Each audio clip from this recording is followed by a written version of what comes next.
Hello साथियों, आप सभी का स्वागत है आपके अपने YouTube चैनल साल्ट इंस्टीट्यूट में। तो आज हम आपके लिए जो वीडियो लेकर आए हैं वो 100 महत्वपूर्ण प्रश्नों का संग्रह है जो पिछले 4-5 माह में CCC की परीक्षाएं हुई हैं। उसमें ये प्रश्न पूछे गए हैं, कहीं ना कहीं किसी न किसी सेट में, किसी न किसी स्टूडेंट के जो है क्वेश्चन पेपर में ये प्रश्न पूछे गए हैं। तो आप इन प्रश्नों को बहुत ध्यान से देखिएगा और साथ ही साथ यदि दिसंबर और जनवरी माह में आपकी परीक्षा है तो आप जो है हमारी पिछली और भी वीडियो जो अपलोड की गई हैं इस चैनल के माध्यम से उसका भी ज़रूर अध्ययन कर लें, उसको भी ज़रूर देख लें, क्योंकि यदि आप लगभग 1000 क्वेश्चंस को देख लेते हैं तो आप जो दिसंबर या जनवरी में परीक्षा देने जा रहे हैं तो आप 100 प्रश्नों में कम से कम 70-80 प्रश्न सही करके आएंगे। तो इसीलिए आशा है कि आप पुरानी वीडियो भी इस वीडियो के साथ साथ देखेंगे। तो चलिए देख लेते हैं। तो चलिए पहला प्रश्न देख लेते हैं।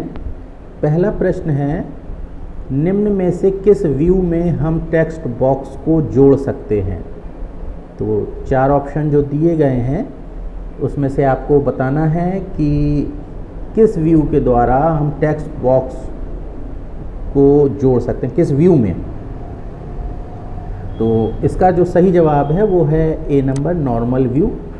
नॉर्मल व्यू में हम टेक्स्ट बॉक्स को जोड़ सकते हैं। अगला प्रश्न देखते हैं। अगला प्रश्न है, कृत्रिम बुद्धि किस वर्ष स्थापित की गई? कृत्रिम बुद्धि से तात्पर्य है आर्टिफिशियल इंटेलिजेंस। तो ये कब स्थापित की गई? तो इसका सही जवाब है 1956। 1956 में आर्टिफिशियल इंटेलिजेंस इस्टेब्लिश की गई। ठीक है, अगला प्रश्न देखते हैं। अगला प्रश्न है, ट्विटर में कितनी देर का वीडियो रिकॉर्ड करके पोस्ट कर सकते हैं? देखिए, ट्विटर में एक लिमिट है कि आप इतने मिनट का या इतने सेकंड का ही वीडियो अपलोड कर सकते हैं। तो इसका जो सही जवाब है वो है 140 सेकंड। यानी आप 140 सेकंड का वीडियो अगर आपके पास है तो आप इसे अपलोड कर सकते हैं। अगला प्रश्न देख लेते हैं। अगला प्रश्न है, वॉकी टॉकी में संचार कैसा होता है? यानी जब आपने वॉकी टॉकी देखी होगी तो जो उसमें संचरण होता है, डाटा का कम्युनिकेशन होता है, तो वो कैसा होता है? तो इसका जो सही जवाब है वो है सी नंबर। यानी एक तरफ से पूर्ण होने के पश्चात ही दूसरी तरफ से बोलना पड़ता है, तभी वो सुनाई देता है। यानी एक समय में एक ही दिशा में होता दोनों दिशाओं में है। ठीक है, यानी आप सुन भी सकते हैं और बोल भी सकते हैं, लेकिन एक समय पे एक ही काम कर सकते हैं। या तो आप सुन सकते हैं या जो आप बोल रहे हैं वो अगले को सुना सकते हैं। अगला प्रश्न देख लेते हैं, इसको मार्क कर लेते हैं पहले तो। अगला प्रश्न देख लेते हैं। अगला प्रश्न है, ECS का पूर्ण रूप क्या है? ECS आपने मनी ट्रांजैक्शन में सुना होगा।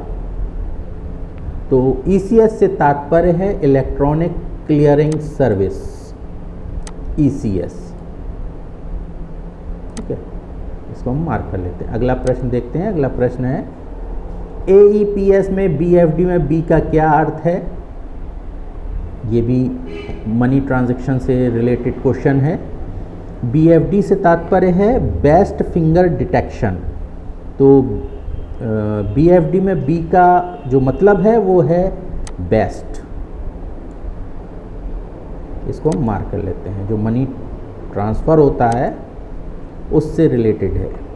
ठीक है, अगला प्रश्न, लिब्रे ऑफिस में डिजिटल सिग्नेचर का क्या उपयोग है? तो डिजिटल सिग्नेचर का उपयोग ऑथेंटिकेशन, नॉन रेपुडिएशन, इंटीग्रिटी, ये तीनों ही उपयोग डिजिटल सिग्नेचर में है। तो इसलिए इसका सही जो जवाब है वो है ऑल ऑफ एबव। इसको हम मार्क कर लेते हैं। अगला प्रश्न देखते हैं, मुद्रा योजना में 5 लाख रुपए लोन ले सकते हैं? तो इसका जो सही जवाब है, ये ट्रू फॉल्स में क्वेश्चन है, तो इसका जो सही जवाब है वो है ट्रू। बिल्कुल हम मुद्रा योजना में 5 लाख रुपए लोन ले सकते हैं। अगला प्रश्न देख लेते हैं। अगला प्रश्न है, ईमेल और फैक्स समान है? तो ट्रू फॉल्स में आपको इसका जवाब देना है। तो इसका जो सही जवाब है वो है फॉल्स, यानी ईमेल और फैक्स समान नहीं हैं। ठीक है, अगला प्रश्न देख लेते हैं। अगला प्रश्न है, IEEE 802.5 क्या है? तो ये है टोकन रिंग। इसको हम मार्क कर लेते हैं। अगला प्रश्न देखते हैं। अगला प्रश्न है, किस कोड का उपयोग करके USSD सेवा का लाभ उठा सकते हैं?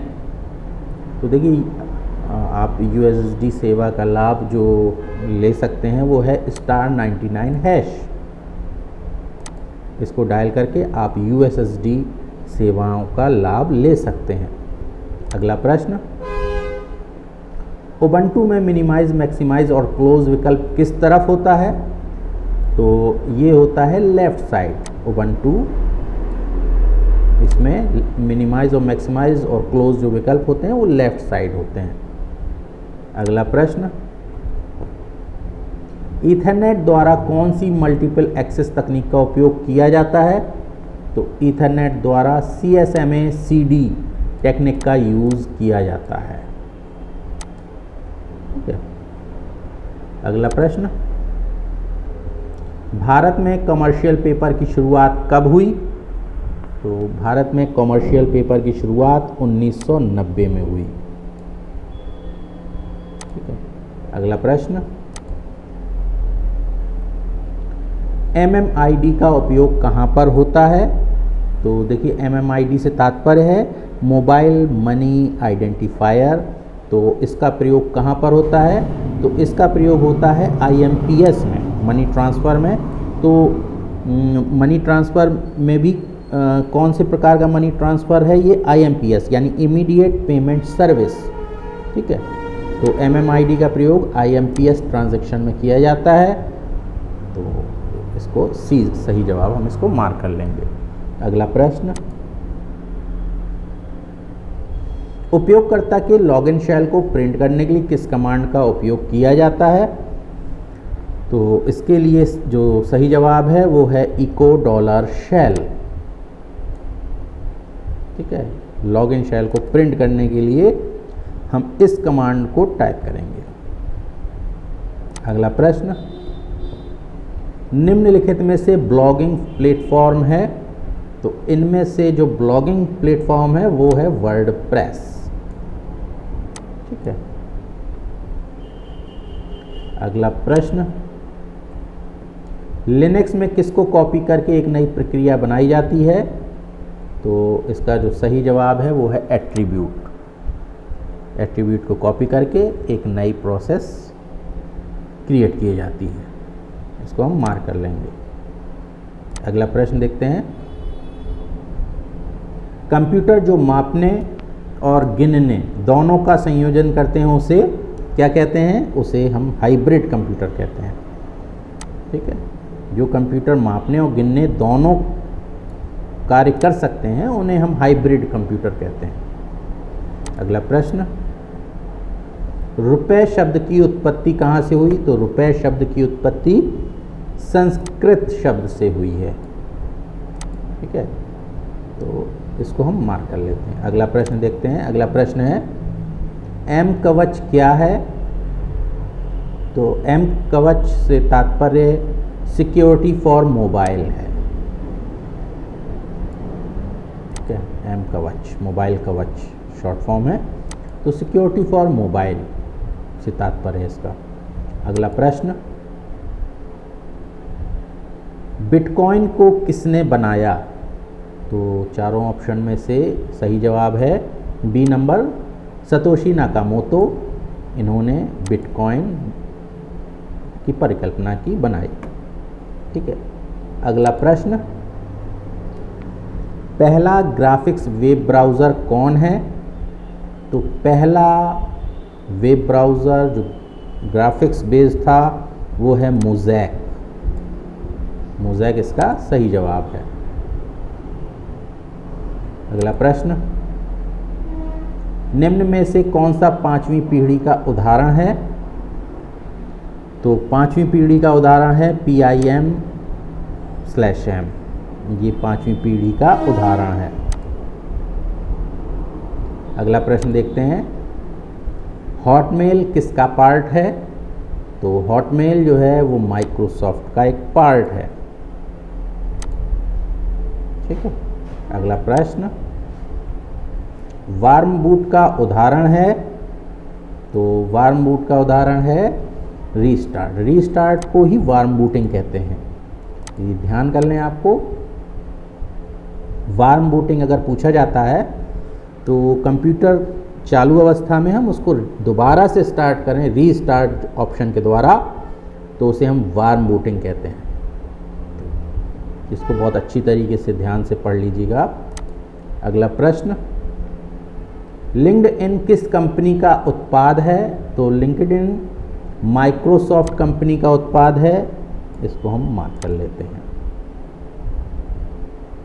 ठीक है। अगला प्रश्न, दशमलव संख्या प्रणाली का आधार क्या है?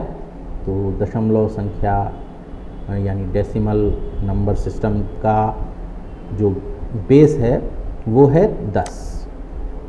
ठीक है, इसको हम मार्क कर लेते हैं। अगला प्रश्न, लाइनेक्स में खाली फाइल बनाने के लिए कमांड है। लाइनेक्स में अगर हम खाली फाइल बनाना चाहते हैं तो उसके लिए कमांड होता है टच। टच कमांड के द्वारा हम ब्लैंक फाइल, एम्प्टी फाइल बना सकते हैं। अगला प्रश्न, ई बैंकिंग का पर्यायवाची क्या है? तो ई बैंकिंग से तात्पर्य है इलेक्ट्रॉनिक बैंकिंग, तो वो है इंटरनेट बैंकिंग का उदाहरण। ठीक है। अगला प्रश्न देख लेते हैं। अगला प्रश्न है, सोशल नेटवर्किंग साइटों के बीच संचार प्रदान करता है? तो वो है मनुष्य। ठीक है। सोशल नेटवर्किंग साइटों के बीच जो कम्युनिकेशन प्रदान करता है वो मनुष्य के लिए प्रदान किया जाता है। ठीक है। अगला प्रश्न, निम्न में से कौन सा डिवाइस सीधे मुद्रित पाठ इनपुट के लिए उपयोग किया जाता है? तो इसका सही जवाब है OCR। ठीक है। जो सीधे जो प्रिंटेड टेक्स्ट है उसको कंप्यूटर पर ट्रांसफ़र करने के लिए OCR का यूज़ किया जाता है, ऑप्टिकल कैरेक्टर रिकॉग्निशन। ठीक है। ऑप्टिकल कैरेक्टर रीडर भी कहते हैं इसे, तो OCR इसका सही जवाब है। अगला प्रश्न, निम्न में से कौन कंप्यूटर बस नहीं है? चारों ऑप्शन में से जो कंट्रोल बस भी कंप्यूटर बस है, डाटा बस भी है, एड्रेस बस भी है, लेकिन लिंक बस कंप्यूटर बस नहीं है। इसको हम मार्क कर लेते हैं। अगला प्रश्न, फ्यूचर स्किल्स पोर्टल किसके द्वारा लॉन्च किया गया है? तो फ्यूचर स्किल्स पोर्टल नासकॉम के द्वारा लॉन्च किया गया है। नासकॉम। ठीक है। अगला प्रश्न देखते हैं। अगला प्रश्न है, निम्नलिखित में से कौन सा बिग डाटा फ्रेमवर्क गूगल द्वारा विकसित किया गया था? तो इसका जो सही जवाब है वो है map reduce. Big data framework जो गूगल द्वारा विकसित किया गया वो है मैप रिड्यूस। अगला प्रश्न, निम्नलिखित में से कौन सी लेयर एक संचार लेयर है जो IoT उपकरणों को वैन से जोड़ती है? तो इसका जो सही जवाब है वो है लेयर नेटवर्क लेयर, जो एक संचार लेयर भी है जो IoT उपकरणों को वैन से जोड़ती है। अगला प्रश्न, किस बैंक ने पेमेंट के लिए सबसे पहले USSD कोड शुरू किया था? तो उस बैंक का नाम है यूनियन बैंक ऑफ इंडिया। इस बैंक द्वारा USSD कोड की शुरुआत की गई। अगला प्रश्न, किस टोपोलॉजी में 25 कनेक्शंस के लिए अधिक तार की आवश्यकता होगी? तो देखिए इसका सही जो जवाब है वो है मैश। मैश टोपोलॉजी में अगर हमें 25 कनेक्शन करने हैं तो हमें इन बाकी टोपोलॉजी की अपेक्षा ज़्यादा तारों की आवश्यकता होती है मैश टोपोलॉजी में, क्योंकि इसमें हर कंप्यूटर दूसरे कंप्यूटर से जुड़ा होता है। ठीक है, मान के चलिए एक कंप्यूटर है तो वो बाकी के 24 कंप्यूटर से जुड़ा होगा डायरेक्टली। ठीक है, बाकी में ऐसा नहीं होता है, तो इसलिए सबसे अधिक तारों की आवश्यकता मैश टोपोलॉजी में पड़ेगी। अगला प्रश्न देखते हैं। अगला प्रश्न है फेसबुक में कितने प्रकार के रिएक्शन होते हैं? तो फेसबुक में 6 प्रकार के रिएक्शन होते हैं। आपने अगर देखा हो तो फेसबुक में आप 6 प्रकार के रिएक्शंस का यूज़ कर सकते हैं। अगला प्रश्न, जंक मेल का दूसरा नाम। जंक मेल आपने देखी होगी, तो जंक मेल का दूसरा जो नाम है उसे हम स्पैम भी कहते हैं। गूगल जीमेल में से स्पैम के नाम से भी जानते हैं, और याहू या रेडिफ में उसे हम जंक मेल के नाम से जानते हैं। तो ध्यान रखिएगा, जो स्पैम हम जीमेल, क्योंकि आप लोग जीमेल ज़्यादा यूज़ कर रहे हैं तो वहाँ पे आप स्पैम मेल जो है इसको पढ़ते होंगे, लेकिन यदि आप याहू या रेडिफ मेल का यूज़ करते हैं तो वहाँ पे स्पैम को जंक मेल के नाम से भी जानते हैं। अगला प्रश्न, एनपीसीआई की शुरुआत कब हुई? तो देखिए, एनपीसीआई से तात्पर्य क्या है? National payments corporation of India. National payments corporation of India, इसकी शुरुआत कब हुई? तो इसकी शुरुआत हुई 2008 से। इसको हम मार्क कर लेंगे। अगला प्रश्न, डीवीडी की शुरुआत कब हुई? तो डीवीडी की शुरुआत हुई है 1996 से। डीवीडी का यूज़ 1996 से हो रहा है। अगला प्रश्न, सीडी कब प्रचलन में आई? तो देखिए, सीडी जो प्रचलन में आई वो 1982 से प्रचलन में आ गई थी। ठीक है, इसको हम मार्क कर लेंगे। अगला प्रश्न, पाठ्य क्षेत्र के लिए डिफ़ॉल्ट थीम फॉन्ट है? तो देखिए, जो आपका पाठ्य क्षेत्र है, टेक्स्ट एरिया यहाँ पे आप टाइप कर रहे हैं, उसका डिफ़ॉल्ट थीम फॉन्ट है वो है एरियल ब्लैक। ठीक है, अगला प्रश्न देखते हैं। अगला प्रश्न है, निम्नलिखित में से कौन सा वर्ल्ड वाइड वेब द्वारा नियंत्रित है? तो वो है वर्चुअल बैंकिंग, वो www द्वारा नियंत्रित किया जाता है। अगला प्रश्न देखते हैं, TLS और SSL क्या है? तो TLS और SSL जो हैं वो क्रिप्टोग्राफिक प्रोटोकॉल हैं। इसको हम मार्क कर लेते हैं। अगला प्रश्न देखते हैं, ब्लॉग शब्द दो शब्दों का संयोजन है। तो ब्लॉग शब्द वेब लॉग से मिलकर बना है, तो ये C नंबर इसका सही जवाब है। अगला प्रश्न देखते हैं। अगला प्रश्न है, निम्नलिखित में से URL का भाग नहीं है? कौन सा, चारों में से कौन सा आपको लगता है जो URL का भाग नहीं है? तो देखिए, पाथ है, प्रोटोकॉल है, डोमेन नेम है, लेकिन हाइपरलिंक URL का भाग नहीं है। अगला प्रश्न देख लेते हैं। अगला प्रश्न है, विंडोज़ 10 में किसी फाइल नाम में अधिकतम कितने कैरेक्टर हो सकते हैं? तो देखिए, विंडोज़ 10 में जो फाइल नाम में आप कैरेक्टर यूज़ कर सकते हैं वो है 260। आप 260 अक्षर तक फाइल का नाम रख सकते हैं। ठीक है, अगला प्रश्न देखते हैं। अगला प्रश्न है, स्क्रीन पर दो रंगीन पिक्सेल्स के बीच की दूरी को क्या कहते हैं? स्क्रीन पर दो रंगीन पिक्सेल्स के बीच की दूरी को डॉट पिच कहते हैं। इसको हम मार्क कर लेते हैं। अगला प्रश्न देखते हैं। अगला प्रश्न है, डोमेन नाम को आईपी पते में बदलने के लिए किस सेवा का उपयोग किया जाता है? तो डोमेन नेम को आईपी पते में बदलने के लिए डीएनएस सेवा का यूज़ किया जाता है। इसको हम मार्क कर लेते हैं। अगला प्रश्न देखते हैं। अगला प्रश्न है लिनक्स में शेल क्या है? तो लिनक्स में जो शेल है वो एक प्रकार का प्रोग्राम है, ठीक है, तो हम इसको मार्क कर लेते हैं। अगला प्रश्न, वह ऑपरेटिंग सिस्टम जो वास्तविक समय के संदर्भ में पढ़ता है और प्रतिक्रिया करता है। तो वास्तविक समय के संदर्भ में जो ऑपरेटिंग सिस्टम यूज़ किया जाता है वो कहलाता है वो रियल टाइम ऑपरेटिंग सिस्टम कहलाता है, रियल टाइम ओएस। ठीक है, अगला प्रश्न देख लेते हैं। अगला प्रश्न है एक सॉफ्टवेयर जो स्वतंत्र रूप से एक्सेस और संशोधित किया जा सकता है, तो वो है OSS, यानी इससे तात्पर्य है ओपन सोर्स सॉफ्टवेयर।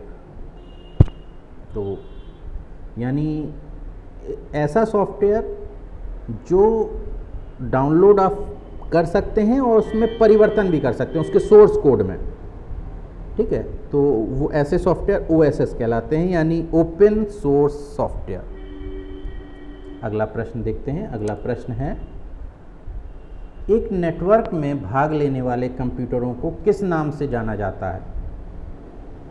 तो नेटवर्क में जो कंप्यूटर और यूज़ किए जा रहे हैं उनको हम क्लाइंट भी कहते हैं, ठीक है, तो हम इसको मार्क कर लेते हैं।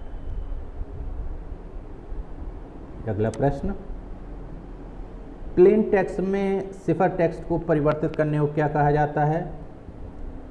ठीक है, तो उसे कहा जाता है डिक्रिप्शन। इसको हम मार्क कर लेते हैं। अगला प्रश्न देख लेते हैं। अगला प्रश्न है कंप्यूटर में किस प्रकार की भाषा का उपयोग नहीं किया जाता है? तो कंप्यूटर में मिडिल लेवल लैंग्वेज का यूज़ नहीं किया जाता है, ठीक है। अगला प्रश्न देख लेते हैं। अगला प्रश्न है किसी शब्द में पहले स्मॉल और उसके बाद कैपिटल में गए वर्ड क्या कहलाते हैं? वो कहलाते हैं टॉगल केस। आपने अभी तक तो देखा होगा कि किसी शब्द का पहला अक्षर कैपिटल होता है, बाकी स्मॉल होते हैं, ये तो आपने देखा होगा, या पूरा कैपिटल या पूरे स्मॉल होते हैं। लेकिन वे शब्द जिनका पहला अक्षर स्मॉल होता है और बाकी शब्द कैपिटल होते हैं तो उन्हें ऐसे शब्दों को टॉगल केस कहा जाता है। अगला प्रश्न, कंप्यूटर की भौतिक बनावट कहलाती है, तो कंप्यूटर की भौतिक बनावट हार्डवेयर कहलाती है, ठीक है, इसको हम मार्क कर लेते हैं। अगला प्रश्न, अलीबाबा के मालिक कौन है? तो अलीबाबा आपने वेबसाइट सुनी होगी, चाइना की है, तो अलीबाबा के जो मालिक हैं वो हैं जैक मा। इसको हम मार्क कर लेते हैं। अगला प्रश्न देखते हैं। अगला प्रश्न है किस बैंक ने हम हार नहीं मानेंगे शीर्षक के साथ एक नया गीत जारी किया है? तो वो है HDFC। HDFC बैंक ने एक नया गीत जारी किया है कि हम हार नहीं मानेंगे, ठीक है। अगला प्रश्न, एशियाई टाइपोग्राफिक का संबंध होता है? तो एशियाई टाइपोग्राफिक से तात्पर्य है लैंग्वेज से संबंध होता है, ठीक है। एशियाई टाइपोग्राफिक का संबंध लैंग्वेज से होता है।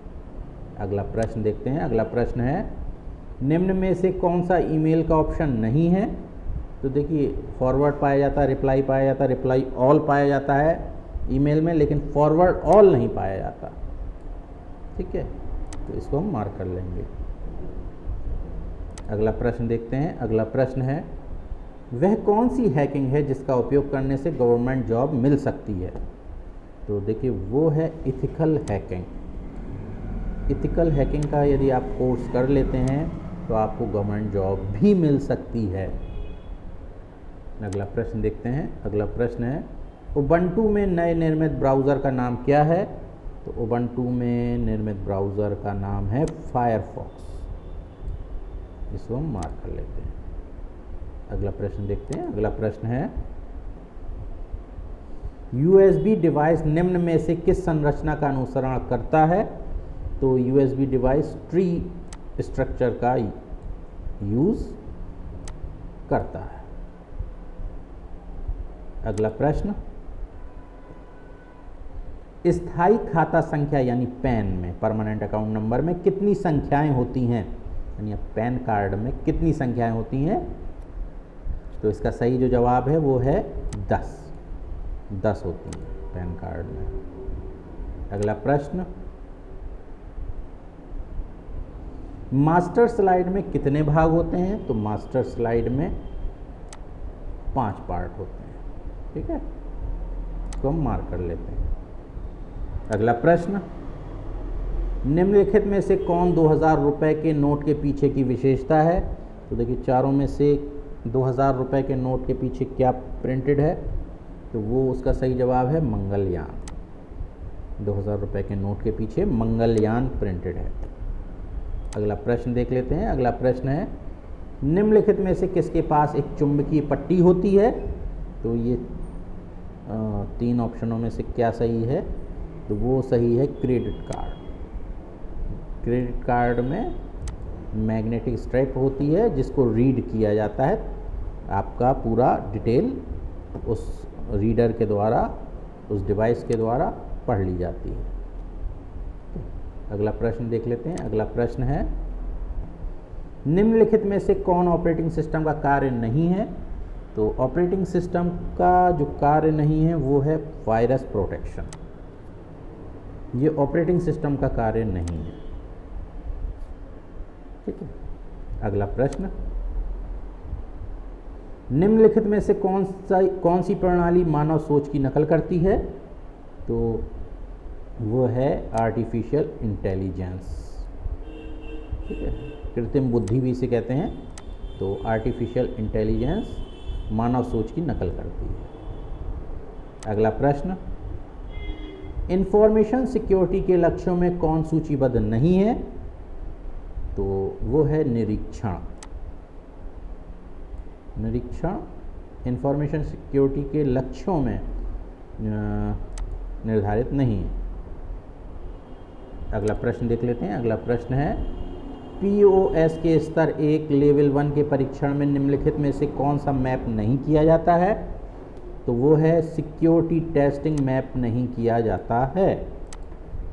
ठीक है। अगला प्रश्न देखते हैं। अगला प्रश्न है एक प्रक्रिया जिसकी मूल प्रक्रिया मौजूद नहीं है? तो देखिए वो है चाइल्ड। ठीक है, a process whose parent process does not exist. तो चाइल्ड जो प्रोसेस है उसका पेरेंट प्रोसेस मौजूद नहीं है। ठीक है। अगला प्रश्न देखते हैं। अगला प्रश्न है 3D प्रिंट करने योग्य फाइलों के लिए सर्च इंजन कौन सा है? तो 3D प्रिंट करने के लिए योग्य फाइलों के लिए सर्च इंजन है यकी। ये इसका सही जवाब है। अगला प्रश्न देख लेते हैं। अगला प्रश्न है यह विंडोज़ ऑपरेटिंग सिस्टम के लिए एडिटर नहीं है। यानी जो चारों दिए हैं ये विंडोज़ ऑपरेटिंग सिस्टम का एडिटर नहीं है। तो वो है राइट पैड। राइट पैड कोई एडिटर नहीं है। ठीक है, वर्ड पैड है, नोट पैड है, MS वर्ड है, ये तीनों एडिटर हैं, लेकिन राइट पैड नाम का कोई एडिटर नहीं है। अगला प्रश्न जब लिब्रे ऑफिस राइटर में रीलोड का विकल्प डिसेबल्ड होता है तो कब होता है? वेब व्यू में। वेब व्यू में लिब्रे ऑफिस राइटर में वेब व्यू में रीलोड का विकल्प डिसेबल होता है। इसको हम मार्क कर लेते हैं। अगला प्रश्न एक ऐसी फाइल जो प्रेजेंटेशन के लिए रेडीमेड स्टाइल प्रदान करती है? तो वो है ऑटो स्टाइल। ऑटो स्टाइल जो है वो प्रेजेंटेशन के लिए रेडीमेड स्टाइल प्रदान करती है, यानी ऑटो स्टाइल के द्वारा आप रेडीमेड स्टाइलें देख सकते हैं प्रेजेंटेशन में। ठीक है, अगला प्रश्न, कौन सा आउटलुक फंक्शन स्टिकी नोट्स के प्रयोग के समान है? तो वो है नोट्स। नोट्स जो है आउटलुक फंक्शन में स्टिकी नोट्स के समान कार्य करता है। तो अगला प्रश्न देखते हैं। अगला प्रश्न है, निम्नलिखित में से कौन ट्रांजिशन इफेक्ट नहीं है? तो जो ट्रांजिशन इफेक्ट नहीं है वो है blinks diagonal, blinks, C number, blinks diagonal. ठीक है, अगला इसको हम मार्क कर लेते हैं।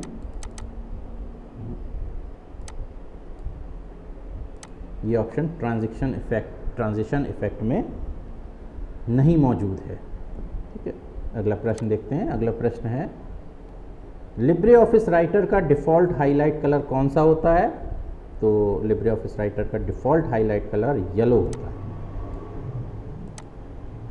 हाईलाइट करने के लिए जब हम किसी को सिलेक्ट करते हैं तो हाईलाइट कलर येलो आता है। ठीक है, अगला प्रश्न देखते हैं। अगला प्रश्न है, पहला यूनिक्स ऑपरेटिंग सिस्टम किस भाषा में लिखा गया था?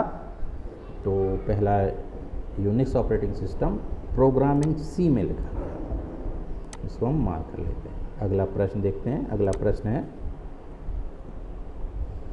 निम्नलिखित में से कौन सा ऑपरेटिंग सिस्टम वास्तव में मल्टीटास्किंग को लागू नहीं करता है? तो देखिए, Windows NT, Windows 98, Windows XP ये सभी मल्टीटास्किंग को सपोर्ट करते हैं, लेकिन MS-DOS जो है वो मल्टीटास्किंग को सपोर्ट नहीं करता, यानी एक समय पे केवल आप एक ही कार्य इसमें कर सकते हैं। अगला प्रश्न देख लेते हैं। अगला प्रश्न है, देश का प्रथम कंप्यूटर साक्षर जिला है? तो देश का प्रथम कंप्यूटर साक्षर जिला है मलप्पुरम, केरला में है। ये देश का प्रथम कंप्यूटर साक्षर जिला है। अगला प्रश्न देखते हैं। अगला प्रश्न है,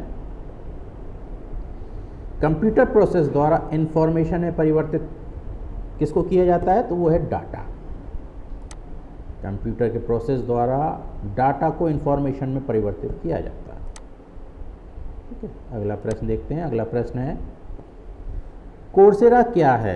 तो कोर्सेरा से तात्पर्य है ई लर्निंग, इलेक्ट्रॉनिक लर्निंग से तात्पर्य है, कोर्सेरा भी उसे कहते हैं। ठीक है, अगला प्रश्न देख लेते हैं। अगला प्रश्न है, संसार का प्रथम प्रोग्रामर माना जाता है? तो प्रथम प्रोग्रामर, फर्स्ट प्रोग्रामर किसे माना जाता है? वो है लेडी अडा ऑगस्टा। इन्हें जो है फर्स्ट प्रोग्रामर माना जाता है। अगला प्रश्न देखते हैं। अगला प्रश्न है, क्रेडिट कार्ड का आविष्कार किसने किया? तो क्रेडिट कार्ड का आविष्कार जॉन बिगिंस ने किया। इसको हम मार्क कर लेते हैं। अगला प्रश्न देख लेते हैं। अगला प्रश्न है, निम्नलिखित में से कौन सा भाषा प्रोसेसर है, लैंग्वेज प्रोसेसर है? तो देखिए, इंटरप्रेटर, कंपाइलर, असेंबलर तीनों ही लैंग्वेज प्रोसेसर हैं, इसलिए इसका जो सही जवाब है वो D number, all of the above है। इसको हम मार्क कर लेते हैं। अगला प्रश्न देख लेते हैं। अगला प्रश्न है, लाइनेक्स में कितने प्रकार के यूज़र अकाउंट होते हैं? तो लाइनेक्स में 3 प्रकार के यूज़र अकाउंट होते हैं। इसको हम मार्क कर लेते हैं। बहुत अच्छे ध्यान से समझ लीजिएगा, लाइनेक्स में कितने प्रकार के यूज़र अकाउंट होते हैं? तो 3 प्रकार के। फिर इसके बाद पूछा गया है, विंडोज़ में कितने प्रकार के यूज़र अकाउंट होते हैं? तो विंडोज़ में 4 प्रकार के यूज़र अकाउंट होते हैं। इसको हम मार्क कर लेते हैं। ठीक है, लाइनेक्स में 3 होते हैं और विंडोज़ में यूज़र अकाउंट 4 प्रकार के होते हैं। अगला प्रश्न देखते हैं। अगला प्रश्न है, कंप्यूटर में किसी शब्द की लंबाई किस में मापते हैं? तो कंप्यूटर में किसी शब्द की लंबाई बिट में मापते हैं। इसको हम मार्क कर लेते हैं। अगला प्रश्न, लिब्रे ऑफिस का पहला संस्करण कब जारी किया गया? तो लिब्रे ऑफिस का पहला संस्करण 2011 में जारी किया गया।